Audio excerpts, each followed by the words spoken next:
The word coupé must be one of the most misused and misunderstood words in the motor industry. Traditionally, a coupé has two doors, a more streamlined shape, and promises more dynamic appeal than its more pragmatic sedan counterpart.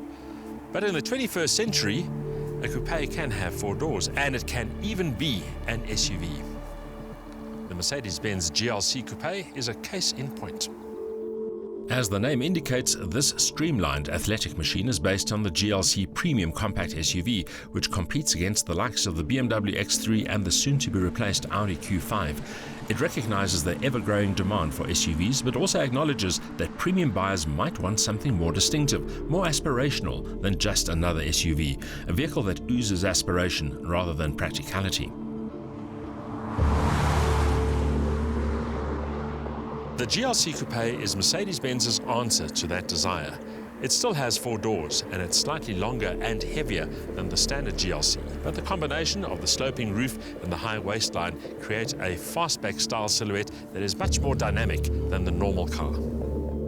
The raked windscreen, the blacked out B-pillars and pronounced muscular haunches all contribute to a look that is much more predatory and desirable than the more angular, more pragmatic and plainer GLC. Up front, the big grille gets a diamond cut finish and a cleaner, sportier look, while the integrated bumper gains hungrier air intakes.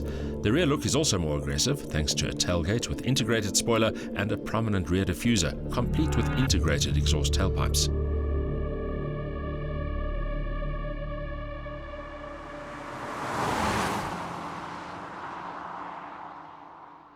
If the exterior treatment is a little bit hot roddish, then the cabin is quite the opposite. It's all pure plush Mercedes-Benz in here, with all the bells and whistles you'd expect of a premium SUV. Of course, for rear passengers, that sloping roofline does steal some headroom, but legroom is pretty decent.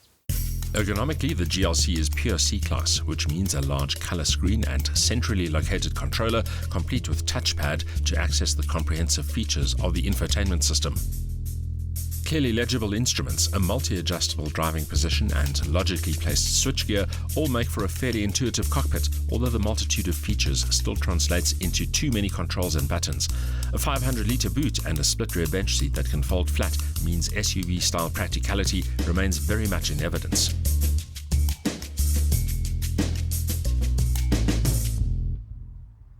Our test car is the GLC250 Coupé, which is the entry-level petrol model of the range.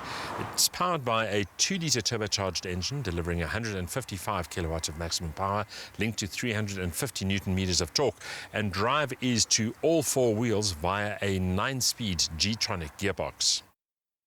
The Mercedes-Benz 4MATIC all-wheel drive system sends 45% of the urge to the front wheels and 55% to the rear. As a result, the GLC feels more like a traditional rear-wheel drive vehicle, but with extra traction when it matters.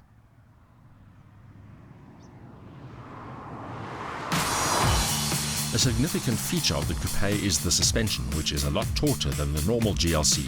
For some extra cash, you can opt for adjustable dampers or even full air suspension, which is linked to the drive mode selector system and changes the suspension settings according to driving style preference and terrain.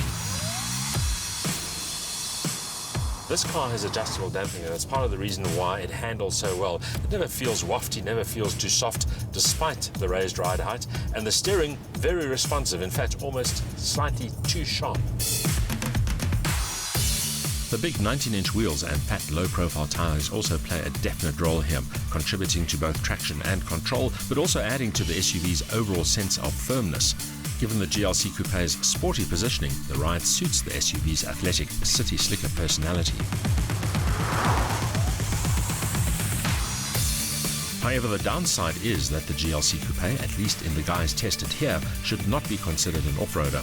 Of course it will cope with gravel, thanks to the extra ground clearance and grip, but most owners will prefer sticking to tar routes. This GLC250 might have the humblest engine in the range, but it's quite good in terms of straight line performance. The 0 to 100 time under 8 seconds, top speed 222 kilometers an hour. And while the engine feels a little bit wheezy, there's quite a lot of low down shove, mainly because all of the torque is available from just 1500 RPM. Perhaps more importantly, the gearbox is a slick shifter, and in sport mode it also swaps cogs with rapid enthusiasm. The close spacing of those 9 ratios allows full access to the engine's potential while further combating turbo lag, so that mid-range acceleration and tractability is more eager than expected. As for fuel consumption, Mercedes claims a combined cycle figure of 6.9 litres per 100 kilometres, but depending on driving style and road conditions, 9s or even 10s are more likely. After all, this is a large and relatively heavy vehicle.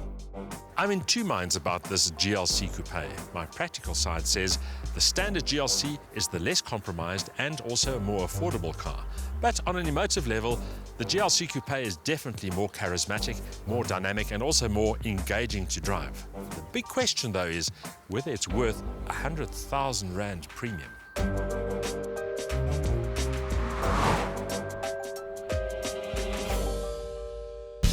The 2-litre turbo engine may seem modest, but it feels frisky enough, while the 9-speed auto gearbox makes the most of the engine's urge.